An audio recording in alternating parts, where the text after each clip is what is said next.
Good evening, comic book fans. Welcome back to Comics in 5 Minutes. I'm your ever-loving host, Shorty, and yes, it's back again, basically because this week there's too many stuff coming out.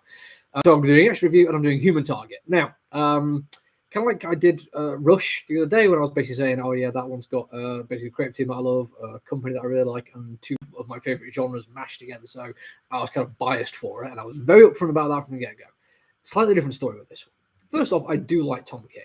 I'm currently thoroughly enjoying Supergirl. The artwork on that is amazing too. And I've read a lot of stuff I really enjoyed, but not everything. Some I can take and leave.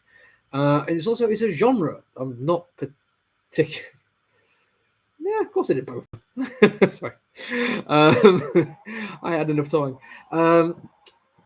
It's a genre that I'm not really too fussed about. It's basically crime fiction.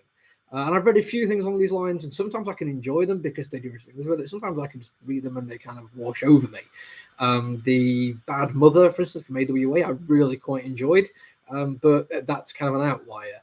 Other stuff I've struggled to remember some of the stuff I've read because I've read it and then didn't particularly enjoy it, so it kind of vanished.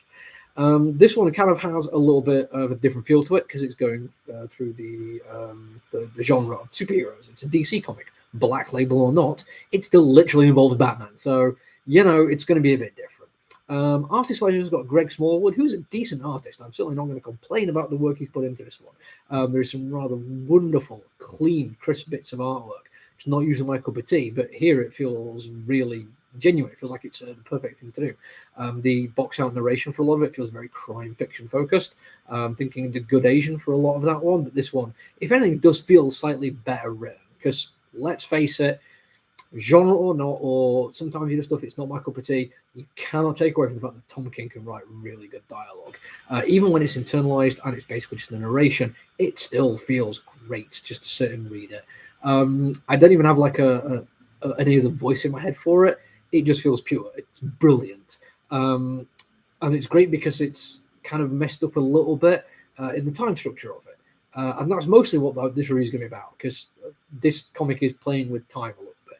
Not always, like the most part of this issue just runs from point A to point B, but it starts at the end, flashes back then to the beginning, and carries on from there. And it's 12 days to get the impression that simply because something's going to happen on day 12, this being a 12-issue thing, we're going to get an issue a day, which is a really nice way of doing it.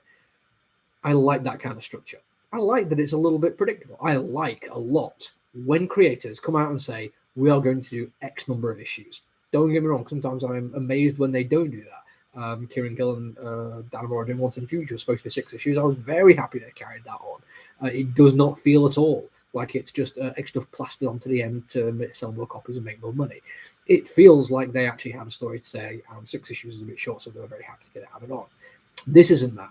This is a fully self-contained, fully realized story. And because it's 12 issues, we know it's 12 issues, and it's a murder mystery, we've got to expect that Tom King knows who's done it, and everything's going to lead to that. Because of this, and because it's a murder mystery, and there will be a bad guy or a bad person who's done this thing, the question then becomes, do we want to have that spoiled for us? Because over 12 issues now, Tom King is going to tell us this story. And this is an odd way to put it, but if he's a really good writer, I want to be able to think that I might be able to figure it out from those 12 issues. But if he's an excellent writer, I don't want to figure it out. I want it to be a surprise when I get to the end. Or if I have figured it out, I want it to be in a way I wasn't expecting. I want there to be a twist in the tail on this one.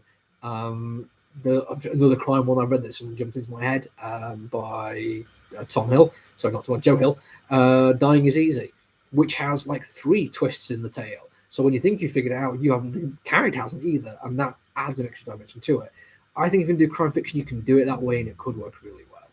The only thing I'm going to say is that's kind of tempered me a little bit on it is that kind of structure is great, and I like the idea of it being episodic and coming out month after month. And I think it's going to be great fun to read. But like a lot of 12-issue maxis like this, I can't help but feel I'm going to have more fun the second time I read it. I think once I know what's gone on, I can go back to the beginning and see those breadcrumbs, or see if I can see those breadcrumbs, see if he's hidden them really effectively, see how he's taken us down the wrong paths. And I think I'll get more out of it for that. I'm sure that's not the way everyone's going to enjoy crime fiction. I think some people would absolutely love just to explore it as it comes out.